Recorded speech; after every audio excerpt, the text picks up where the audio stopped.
Hey South Hills, as a church, we have 8 values that define who we desire to be as a collective church and as individual followers of Christ. I think it's important to share these values and what they really mean with all of you. The value I want to unpack today is this: we honor God with the gifts He has given us. You see, each one of us is unique with our own personality, our own talents and abilities. It's like God handcrafted each of us, and He did it for a specific reason. So the natural question is, what's the reason? Well, it's simple. He wants us to use these incredible gifts to partner with Him. In the book of Romans chapter 12, verses 4 through 6, it says, "Just as our bodies have many parts and each part has a special function, so it is with Christ's body. We are many parts of one body, and we all belong to each other. In His grace, God has given us different gifts for doing certain things well." One way we do this practically at South Hills is to encourage everyone to serve in some capacity. It could be right here on your campus, or it could be in our community. You'd be surprised how even the smallest acts of service can make such a huge impact. But it's not just about doing things. It's also about understanding who you are and how God has wired you. This week, I'd like to challenge each of us to do one simple thing. Think about a gift God has given you and a way that you can honor Him with that. Then make a plan for how you're going to put it into practice, and make sure to follow through with it this week.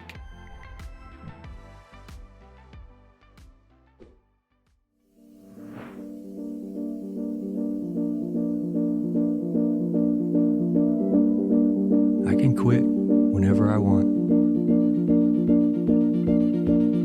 I wouldn't even call my thing an addiction. It's just something I do. And it relaxes me.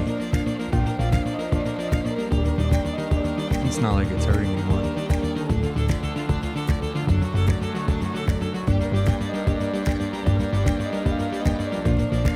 Is it the best thing for me? Maybe not. But I can quit whenever I want.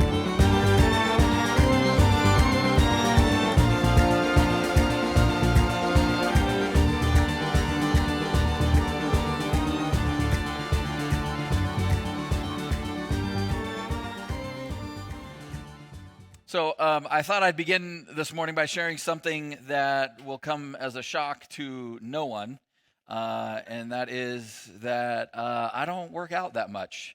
And I know you're thinking, like, what? Like, why didn't we thought? I mean, you're so yoked. But I do exercise regularly.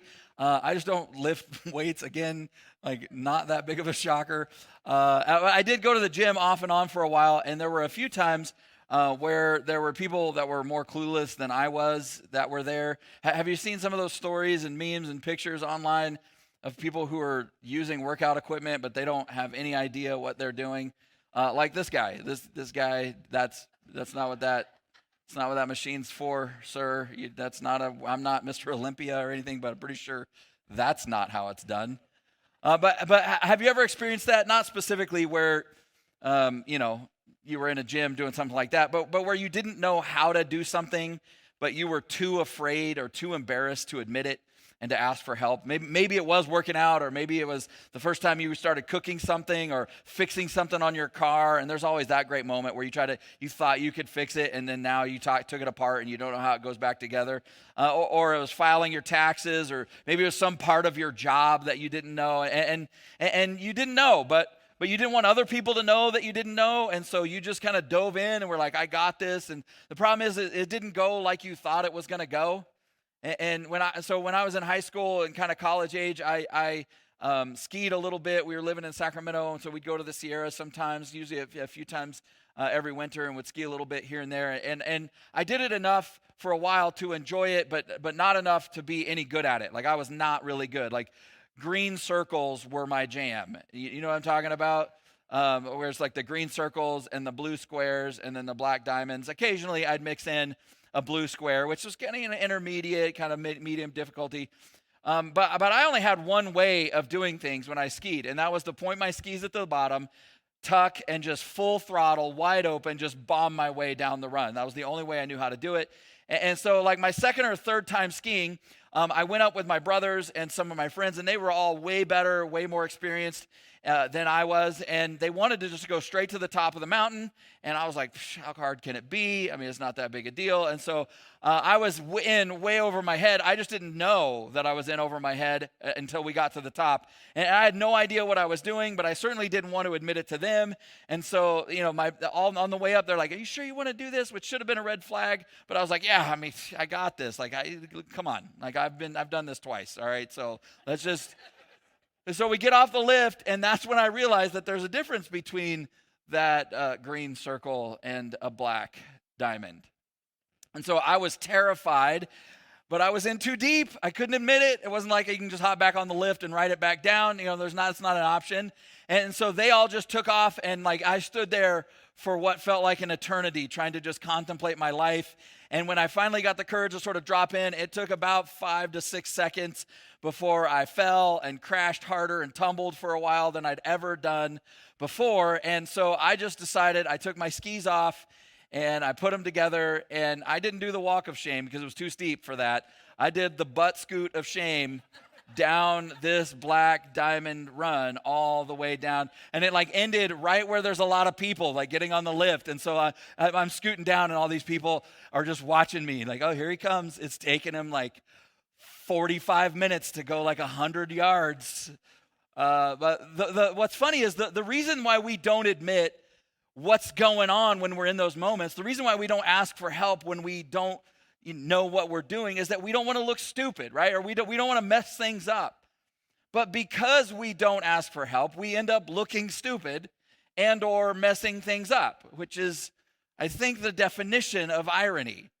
There's something about us that really struggles with admitting weakness or ignorance or incompetence. In fact, the definitions, if you looked up those words, weakness, ignorance, incompetence, in the dictionary, the definition of those words, they don't have really any sort of moral or emotional connotations or judgment about them that's assigned to them. But in our culture, we really only use those words in derogatory or negative, in a negative sense. And so they're not morally or emotionally neutral terms when we talk about them or when we hear them. Here's the problem that we all have. Life is a black diamond. And we all repeatedly have moments and times and experiences where we feel like it's our first time on the mountain. And we think, I should know how to do this. I should know how to do this already. I should be able to tackle this on my own, but I just can't. And so we started this series last week called I Can Quit Whenever I Want, really talking about kind of the stuff that we do to just sort of white knuckle it or make it through our lives. And some of those things become habits, and some of them actually become addictions. The truth is like there are some things and some moments and some experiences in our life that feel like they're higher stakes than others, right? Like because of what it is, or because of who we are, or who we think we're supposed to be, or the stage of life that we're in, or who's depending on us, or the perception around the thing that we'd be admitting that we need help with. Like we just don't let our guard down. We just don't bring people into those conversations, into those spaces. In those moments, it just feels way too risky to be honest. The crazy thing is that the more we think, like, I could never admit to something like that, well, the more pressure that we feel to tackle it on our own, and actually the less likely we are that we'll actually do that. Like, have you ever had a problem, but you didn't want anybody else to know that you had a problem, and you definitely didn't want them to know what the problem was? And so you smile and you wave and you tell everybody everything is good, and you do your best to fight it and to wrestle it to the ground, but it's not really working all that well, and actually it's kind of kicking your butt, right? And it seems like everybody else is just crushing it, but your life feels a little bit like a hot mess, and you feel a little bit out of control. And that's one of the problems with church, right? Is like we come here and everybody's like, we're doing good, we're doing good, we're doing good. At least that's what we say to each other. There's a saying in AA that you're only as sick as your secrets, which is such a profound and powerful, like, gut punch of truth. One of the conversations that God repeatedly has in the scriptures with us as humanity is about confession. It's about us acknowledging and admitting and owning who we are, what our life is truly like, not what we present, what it's like on social media, that we actually are upfront and own who we are and what we've done, that we out ourselves, which is hard enough sometimes to do with just him. But the crazy thing is he actually says it's not just between us and him, that this is something that he says we need to do with one another. In Proverbs chapter 28, verse 13, it says, people who conceal their sins will not prosper, but if they confess and turn from them, they will receive mercy. In James chapter 5, verse 16, it says, confess your sins to each other and pray for each other, which sounds good and certainly sounds like something you would hear at church and kind of makes sense like as an idea. But can we just be honest for a second? Is there anything that we want to do less than we want to do that? It's like sit with somebody and go like, here's all the things that are wrong with me. See, the pure vulnerability of letting other people truly see us, like the unvarnished us, it's terrifying. It's terrifying for all of us. And that's true of addiction, but it's also just true of us in general, right? I mean, in fact, there's a story in the Old Testament of a guy who's got a pretty big problem. It was not an addiction, but it was a secret, or at least he thought it was, or he was hoping that it was. And honestly, this story kind of illustrates why this series is really for all of us. Because yeah, we're talking about addiction, but it's really not about addiction, right? That's just the surface level expression of the problem that we have, right? Because this series is really about kind of the broken, sort of hidden parts that we all have that we don't know how to manage and that we're doing our best to just sort of keep under wraps because we just don't know what to do about them. And so that's the situation that this guy was in. The story is found in the book of 2 Kings, chapter 5. Those scriptures will be on the screen if you want to follow along, or if you have the Bible app or something like that, you can track along with us as well. So 2 Kings chapter 5, verse 1 says this. It says, the king of Aram had great admiration for Naaman, the commander of his army, because through him the Lord had given Aram great victories. But though Naaman was a mighty warrior, he suffered from leprosy. So he had a problem. See, Naaman didn't just want to be a mighty warrior, he was a mighty warrior. He wasn't just a commander in the army, he was the commander of all of the armies of Aram. He was accomplished, he had a reputation, he was respected and even admired by the king that he served.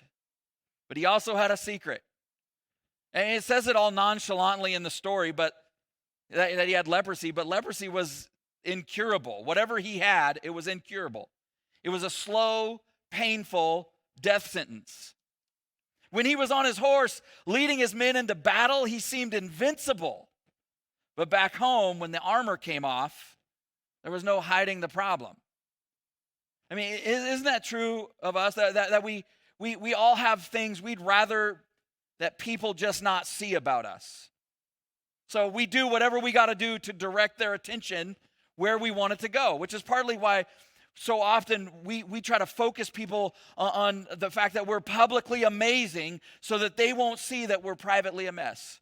Like, this is the thing I'm good at. Look at this thing. Celebrate this thing. Look at my achievements. Look at my accomplishments. Look at what I'm good at. Don't look over there. And we lean into our strengths and our performance, hoping it's going to somehow be enough to overcome the thing that we're hiding. And here's the thing I know about you. You may not be a warrior, but every single one of us accumulates armor. In 2020, it was one of the blessings that happened to me because of the way that it unfolded. There was some stuff that happened at the beginning of the year that happened just before COVID happened, and then COVID happened, and I was really angry at God about COVID happening because that was the year we were supposed to launch our church, and it just seemed like, hey, I don't know if you know what you're doing, but we got something going on here, God. Like, maybe you need to fix this. And so I was just angry, like legit angry, and so I started seeing a therapist, started seeing a counselor, and in the very first conversation, we started talking about some of this stuff.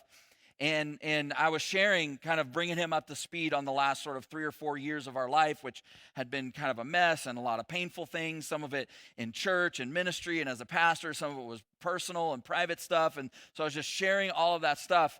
And I got to the end and I said, Mike, I think what I'm afraid is that all the things I've been through have permanently changed who I am, that there's a person that I used to be, there's a leader I used to be, there's a pastor I used to be, and I want to get back to that person, but I can't get there. I don't know how to become that person again.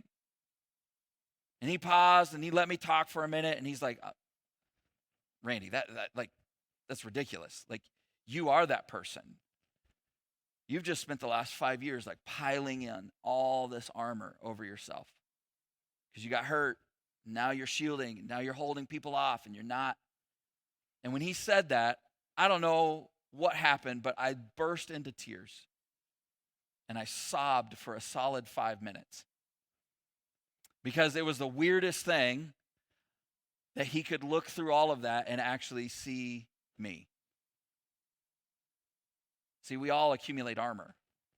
We're all protecting ourselves from somebody. We're all kind of shielding the view of someone else so they won't see.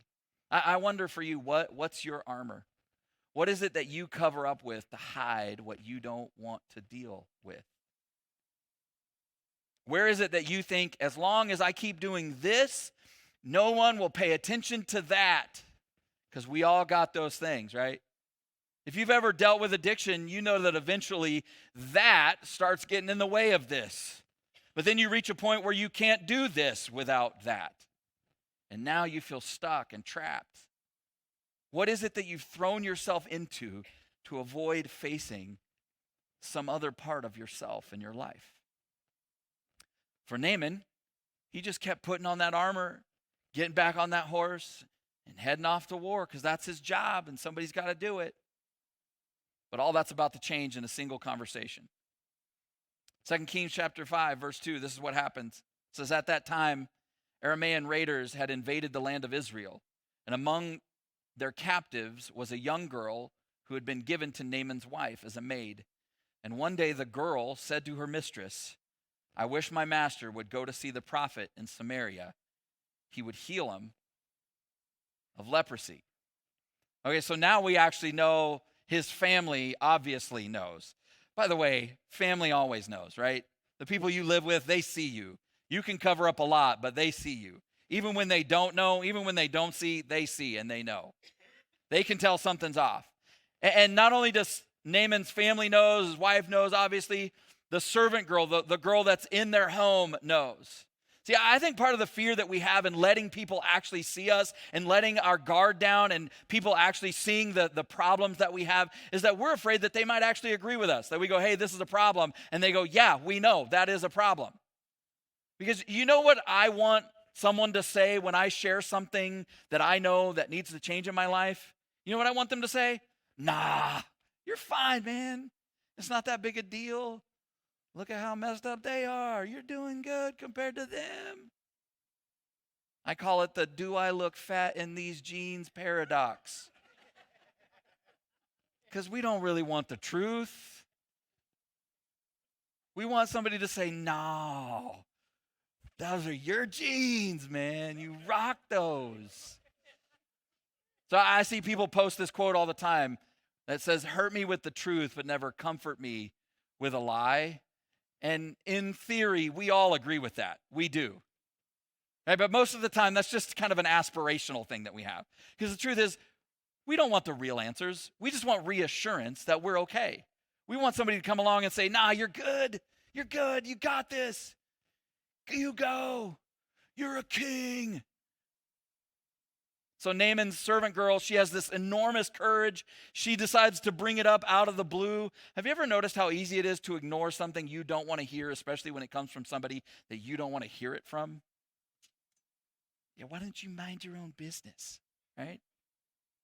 Like I've learned often the help that we need most is usually where we're least willing to look.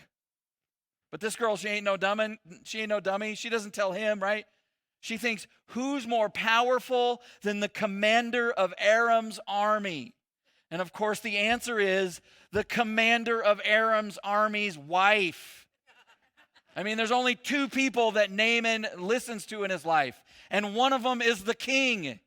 And she doesn't have access to the king, so she goes to his wife. And magically, after the servant girl brings it up to his wife and tells her how he can get some help, Naaman decides it's time for him to get some help.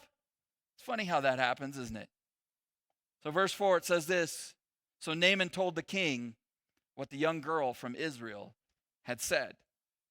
And I think this is a big deal because, it's, again, they're just relaying facts of the story to us, but like these are human beings, right? Maybe the king already knew, but maybe he didn't. This is the first person that we see in the story that's outside of his family that he actually has a conversation with with them about his problem. And it's kind of funny the way that it's described, right? It's just the facts. It's a total guy conversation. Like, there's no emotions, no extra explanations. Naaman doesn't even say what he thinks or wants. He doesn't say his opinion about what the girl said.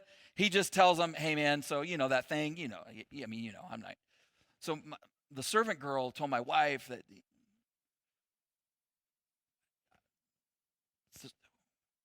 what do you think? Have you ever shared something with somebody and you were torn how you wanted them to react? Right? I don't know what I want them to say. I kind of want them to say, like, you need to get some help or you got to deal with that. But I also kind of wanted to say, nah, man, you're good.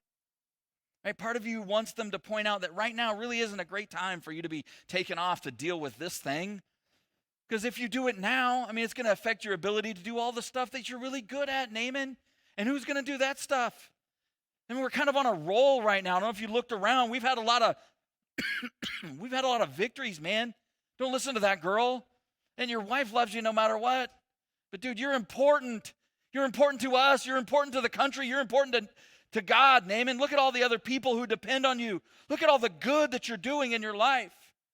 And in church, we even spiritualize it, right? Look at all the incredible victories God has given you. All the good that he's done through your life. You really think that God would have done those things through you if this was as big a problem as they're saying it is? Don't worry about it, man. You know how many battles you're going to win if you leave to go deal with that right now, Naaman? 0, man. But you're the commander of the army. You can't. And that's part of our fear, right? It's this weird fear that it's going to be inconvenient to address the thing that we know needs to be addressed, which sounds really silly right now in this setting, but we've all felt that, right? That shifting or that changing of rhythms and plans and priorities of your life is a pain in the butt to go deal with that thing. And a lot of the time, it doesn't just affect us. It affects the people we love. It affects our job. It affects our team and our friends. It affects everything about our life. But that's the thing. There's no way to change your life without changing your life. And it seems obvious. But we try to do it all the time, especially if you're a Christian. God, please just fix this thing. Would you please just fix it? This is a problem. You know it's been a problem. I'm being honest with you. You got to take this habit. You got to take this addiction. You got to take it away. The problem is that all the stuff about us that's broken and messed up that led us to become that person to begin with is still there. And so God's like, yeah, like if I heal that, but you don't actually address the stuff that led you here, it's going to be a short walk back to this place for you to come back. And we're going to be right back here again, maybe even with this thing. But even if it's not this thing, it's just going to be something else.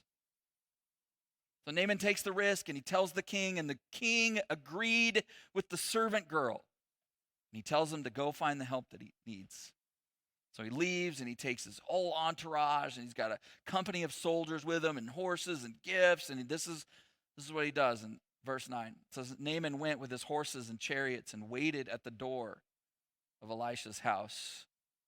But Elisha sent a messenger out to meet him with this message. This is a baller move if you're Elisha. This guy is the commander of the army. He rolls up with horses and chariots, and he's like, hey, where's that intern at? Can I send the intern to go meet this guy? You didn't make an appointment, Naaman. He sends him out with the message, go and wash yourself 7 times in the Jordan River.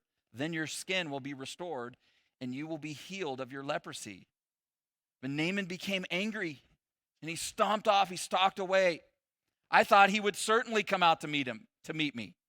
I expected him to wave his hand over the leprosy and call on the name of the Lord his God and heal me.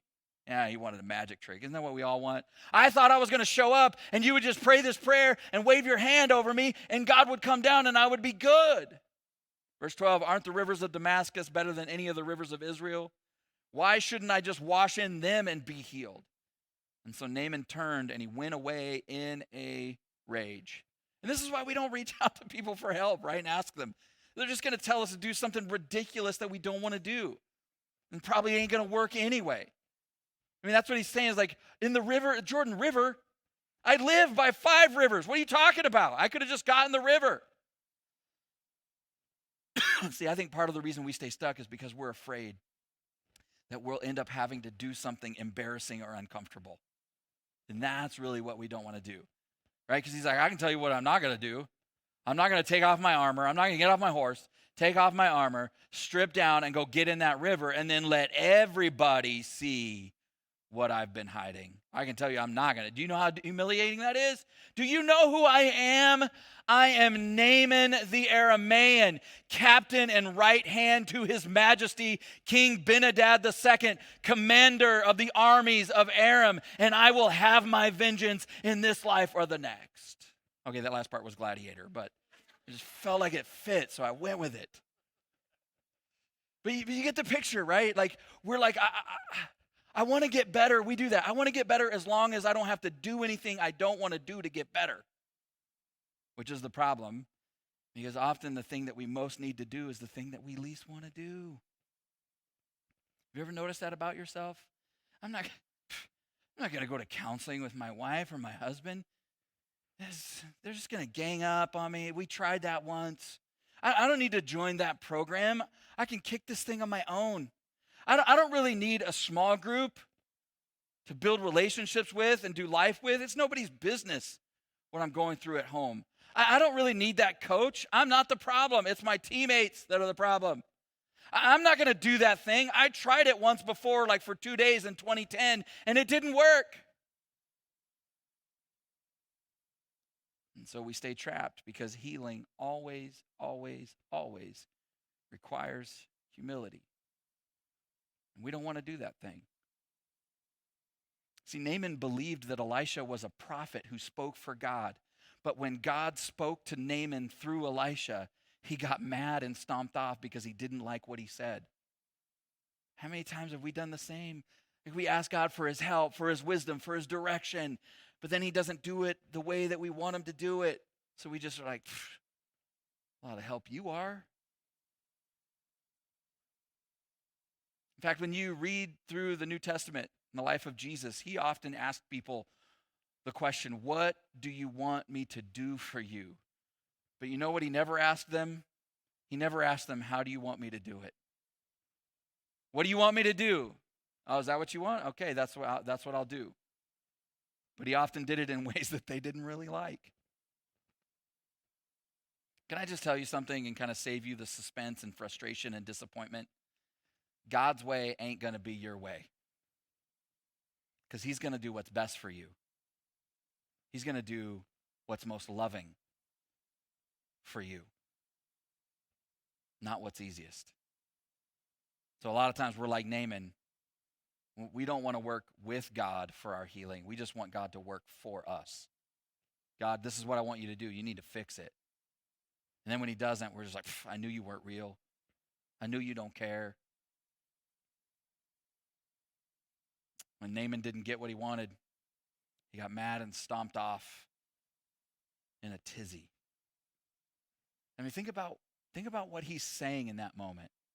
He's basically saying, I'd rather die and my wife be a widow and my kids not have a dad and my country maybe be defeated, then humble myself in order to be healed and do the thing you said I need to do. Wow.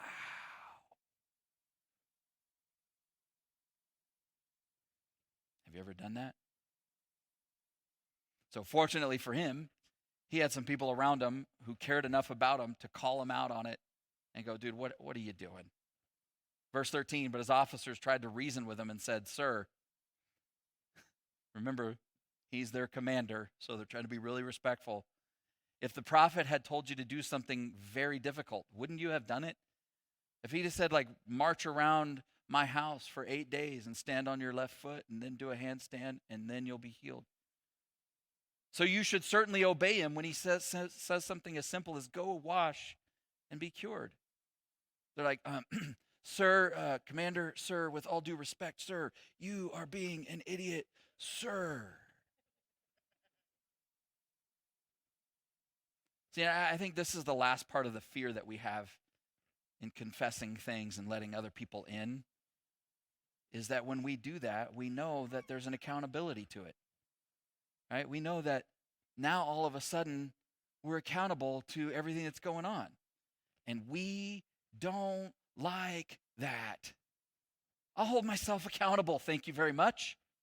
And you can mind your own dang business. I'm your commander.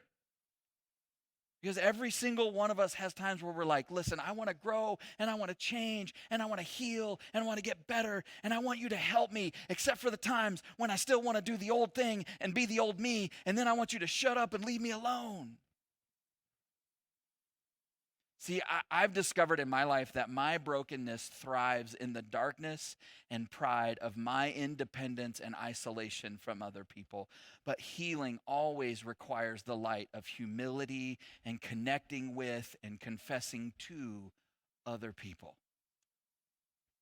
So Naaman listens to his officers and he does what Elisha told him.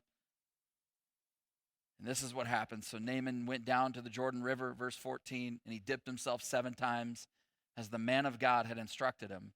And his skin became as healthy as the skin of a young child. It was dirty, covered in food crumbs, and he was healed. Isn't that incredible? Isn't that what we all want? Isn't that where you go like, yes? Okay, that God, but without the other people involved and without the thing that's embarrassing and without the water and dipping 7 times, can we just... And so our fear kind of screams at us, just pray and ask God for help. There's no need to involve anybody else in your mess. Don't even think about it. But think about the chain of events that led Naaman to this moment where he was healed. Think of all of the people at this point that are now involved in that process and in his healing. Here's the point. What I keep hidden from other people, God will not and usually won't ever heal in me. That there's something about when I connect with other people, when I open myself to other people, when I allow God, not only God into the equation, but I bring somebody else into it, that God begins to heal and work in me. Let me show you what I mean. In 1 John chapter 1, verse 9, it says this. It says, if we confess our sins, it's speaking of us and God, that he, God, is faithful and just and will forgive us of our sins and will purify us from all unrighteousness. And that is a powerful and beautiful promise from God that we can be forgiven. But it's not just forgiven, right? We're purified from all unrighteousness. And many of us have actually done this, and we've experienced that in our lives. But here's the second step that's appropriate for this conversation. Earlier, we read James chapter 5, verse 16 about confessing our sins to each other. There's a second part to the verse, and it says this. It says, confess your sins to each other and pray for each other so that you may be healed. Uh-oh. See, some of us have been honest with God and we've confessed to him and we've been forgiven, but we've never really come clean about ourselves to anyone else. And so we've never been healed of that thing. See, because forgiveness and cleansing is vertical, but the scriptures are teaching us that so much of our healing is horizontal. It happens when we actually have people that we can allow into our life and speak into our life, and they see us and know us. I know the idea of confession should make all of us really nervous. Because it feels like that means we got to tell everyone everything. Not only is that not true, that's really unwise. Confession doesn't mean telling everybody everything, but it does mean that you come clean to at least someone. See, God will do for you what no one else will do for you. He'll forgive you and he will cleanse you, and that's his work, but you and I have some work to do too. And that's humbling ourselves and confessing to someone and inviting them to see us. That's our part. You gotta talk about stuff that scares you and the stuff that's scarred you, about the stuff that you've done that's contributed to your present circumstances that you're currently in, about the stuff that you've done to yourself and the stuff you've done to hurt others. See, we always want to believe that our thing, our habit, our actions, they didn't hurt or they aren't hurting anybody but us, but it's just not true. Right? You have to be able to look at someone you trust and say, I can't own that, and that. Those things do not belong to me, but I definitely did that. I definitely have this problem. I'm definitely in my own way. And nobody can or will do that for you, including God. You have to do that. I have to do that.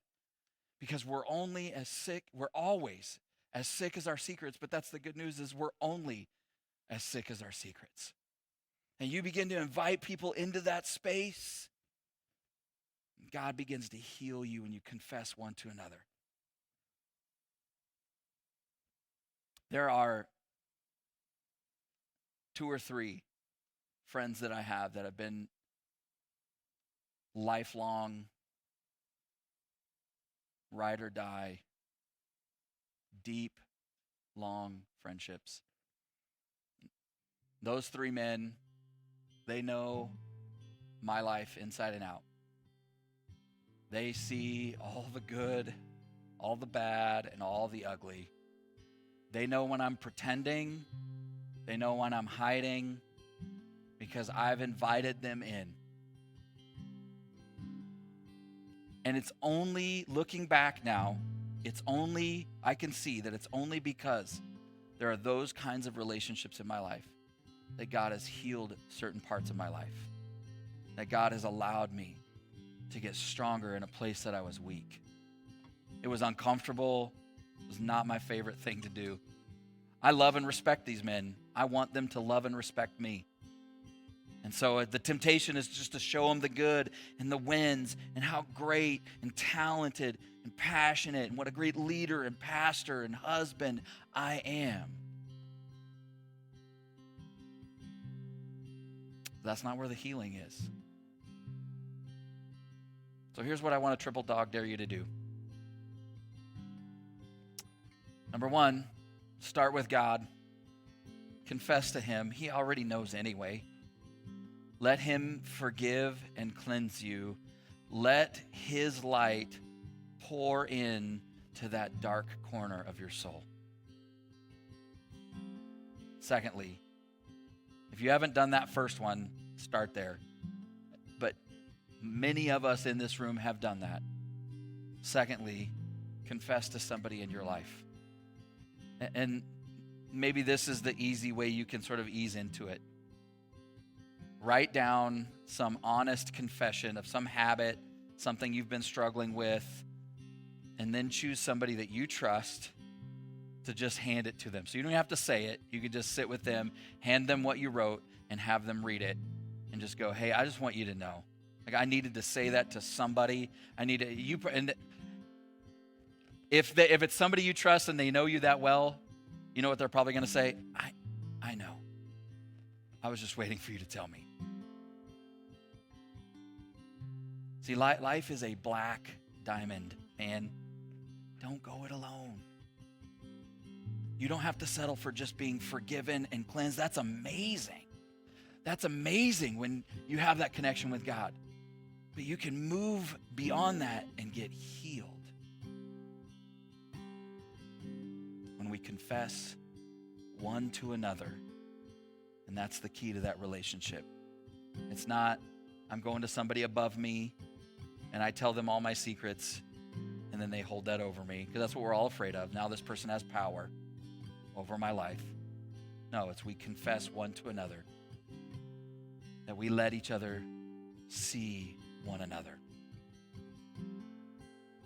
And there's something beautiful and spiritual and powerful and unexplainable that happens when we do that.